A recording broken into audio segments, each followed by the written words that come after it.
Il ne faut pas trop regarder les grands murs blancs au crépuscule, encore moins au clair de la lune.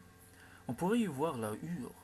En Normandie et dans plusieurs autres provinces, la Hure se promène le long des treilles. On ne sait guère à quelle intention, si ce n'est pour empêcher les enfants d'aller voler le raisin. Elle serait donc au nombre de ces esprits gardiens qui descendent en droite ligne, ainsi que les autres fadets, domestiques, des lards vénérés de l'Antiquité. Quoi qu'il en soit, la Hure est fort vilaine, et il y aurait de quoi mourir de peur si on s'obstinait à étudier son profil reflété sur les murailles. Les Grecs et les Romains avaient l'imagination riante. Ils peuplaient de charmantes divinités les arbres, les eaux et les prairies.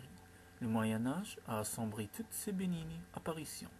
Le catholicisme, ne pouvant extirper la croyance, s'est hâté de les enlaidir et d'en faire des démons et des bêtes, pour détourner les hommes du culte des représentants de la matière. Cependant, il n'a pas réussi à les rendre tous haïssables et pernicieux, et bon nombre des esprits de la nuit sont demeurés inoffensifs. C'est bien assez qu'ils aient consenti à revêtir des formes bizarres et repoussantes qui les empêchent de séduire les humains. Les lubins sont de cette famille. Esprits chagrins, rêveurs et stupides, ils passent leur vie à causer dans une langue inconnue, le long des murs des cimetières. En certains endroits, on les accuse de s'introduire dans le champ du repos et d'y ranger les ossements. Dans ce dernier cas, ils appartiennent à la race des lycanthropes et des garous, et doivent être appelés lupins. Mais chez les lupins, les mœurs s'adoucissent avec le nom. Ils ne font aucun mal et prennent la fuite au moindre bruit. Cependant, il ne vaudrait rien de s'aboucher avec eux. Ils ont un certain mystère à l'endroit de Robert le Diable, ou tout autre Robert dont on n'a pu saisir la légende. Et ce mystère a peut-être pour châtiment l'humiliation d'une figure horrible et l'angoisse du perpétuel tourment de la peur. Sont-ils les descendants des fameux frères Lubin et Loup-garou de Rabelais, qui sera assez épris de ces recherches étymologiques pour aller leur demander? Je ne sais si c'est au Lupin que le petit tailleur bossu de Saint-Bolt eut affaire, on le croirait d'après les circonstances de son histoire. La voici telle que j'ai pu la recueillir. Un soir, que notre bossu passait le long du cimetière, il y vit une bande d'esprits en forme de laides bêtes qui ressemblaient à des chiens noirs ou à des loups, et que pour faciliter notre récit, nous appellerons Lupin, bien qu'il ne nous ait été désigné sous aucun nom particulier. Soit que ces esprits bêtes fussent d'une race plus hardie que les lubins et lupins ordinaires, soit que le tailleur fût si laid qu'il ne leur fit pas l'effet d'un chrétien. Ils ne bougèrent tout le temps qu'il passa devant eux. Ils se contentèrent de le regarder avec leurs yeux qui brillaient comme du sang de feu, et à ouvrir leur vilaine gueule qui avait si mauvaise haleine que le tailleur en fut empesté.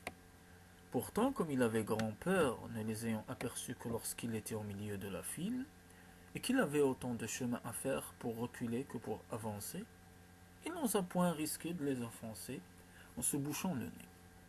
Il passa en faisant le gros dos encore plus qu'il n'en avait l'habitude. Ce dos courbu plut aux lupins, qui s'imaginèrent que c'était une manière de les saluer. Et comme ils n'ont pas l'habitude de voir des gens si honnêtes avec eux, ils en furent fiers et se mirent à tirer tous la langue et à remuer la queue comme des chiens, ce qui est apparemment aussi pour eux un signe de contentement et de fierté. Le tailleur essaya de raconter son aventure, mais tous ses voisins se moquèrent de lui, disant qu'il pouvait bien raconter le diable, en personne, et le faire fuir, vu qu'il était encore le plus vilain des deux. Comme notre bossu allait en journée à une métairie, qui était à 3 bonnes portées de fusil du village, et qu'il avait à revenir par le chemin qui longe le cimetière, il se sentit envie de coucher où il était. Mais le métayer lui dit en ricanant: Non pas, non pas, tu es un compère trop à craindre pour les femmes d'une maison. Je ne dormirai pas tranquille, te sachant si près de mes filles. Si tu as peur pour t'en aller, un de mes gars te fera la conduite. Bois un coup en attendant, car quand ton aiguille s'arrête, sa langue trotte d'une façon divertissante, et l'on a du plaisir à écouter ta babille.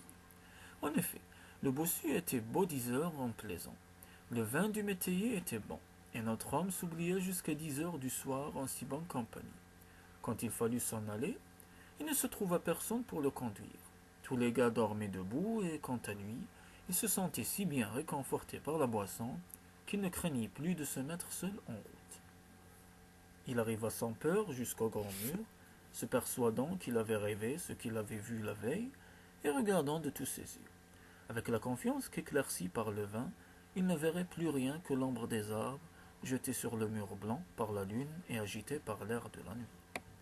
Mais il vit les lupins dressés debout devant le mur, absolument comme la veille. Allons, se dit le pauvre bossu, ils y sont encore. Tant pis et courage. S'ils ne me font pas plus de mal qu'hier, je n'en mourrai pas.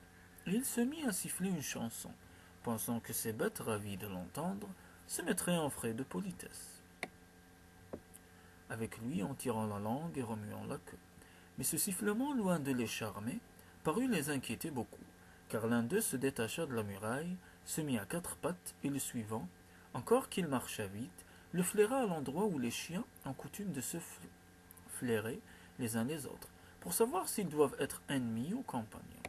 Puis vint un second qui en fit autant, et un troisième, et un autre, et tous l'un après l'autre, si bien qu'avant d'avoir dépassé le mur, le tailleur avait toutes ces bêtes à ses barrets, et ne sachant point si elles le voulaient manger ou fêter. Il sentait ses jambes devenir molles comme des pattes de cousin. On pense bien qu'il n'avait plus envie de siffler ni chanter.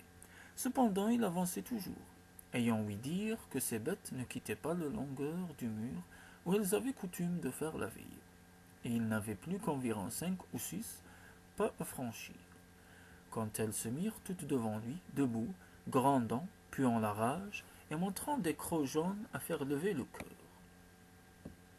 Messieurs, messieurs, laissez-moi passer, dit le pauvre tailleur en détresse. Je ne vous veux point de mal, ne m'en faites donc point. Mais les lupins grognaient de plus belle, et même rugissaient comme des lions. Il semblait que la voix humaine les eût mis en grand émoi et en mauvaise colère. Tout à coup, le tailleur eut une idée.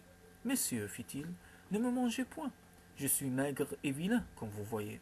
Si vous m'épargnez, je jure de vous apporter ici demain un mouton gras dont vous vous lécherez les babines. Aussitôt les lupins se remirent sur leurs quatre pattes sans mot dire, et le tailleur passa, toujours courant, sans regarder derrière lui. Il se jeta au lit tout transi de peur, et eut la fièvre 8 jours durant sans pouvoir sortir du lit. Battant la campagne et toujours s'imaginant de voir des loups ou des chiens enragés après lui, si bien qu'on fit venir monsieur le curé pour tâcher de le tranquilliser. Mais quand le curé l'eut confessé de sa peine et bien grondé d'avoir été si lâche que de promettre un bon mouton à ces sales diables, on entendit autour de la maison du tailleur des hurlements abominables, et tout le village put voir sur les murs de cette maison, non pas le corps des lupins, ils n'eussent osé venir si près d'un lieu où était le curé de la paroisse, mais leur ombre si bien dessinée que les cheveux en dressaient sur la tête et que le sang était glacé dans le cœur. On eût dit que cela passait en nuage sur la lune. On les voyait remuer, sauter, gratter la terre, et se mordiller les uns les autres. En figure aussi nette qu'une image peinte, sur le pignon du tailleur, voire sur les maisons voisines.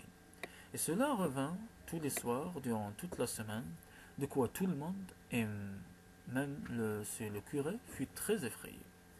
Pourtant le bossu, qui n'était pas bête, voyant qu'il y avait là de la diablerie, et que les exorcismes de monsieur le curé ne pouvaient rien contre des apparences qui n'avaient point de corps, résolut d'attirer les lupins en personne,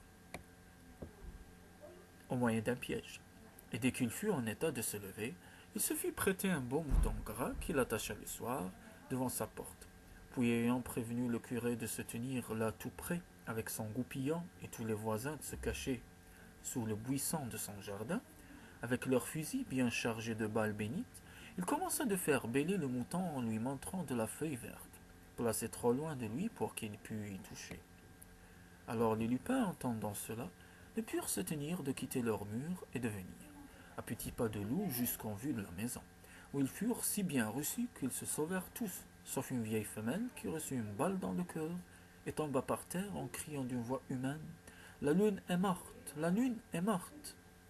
On ne sut jamais ce qu'elle avait voulu dire, sinon qu'elle avait une lune blanche au front, et que dans la bande, elle portait peut-être le nom de la lune. On lui coupa la tête et les pattes qui ont été vues longtemps clouées sur la porte du cimetière de Saint-Bold et où jamais les Lupins n'ont osé reparaître depuis.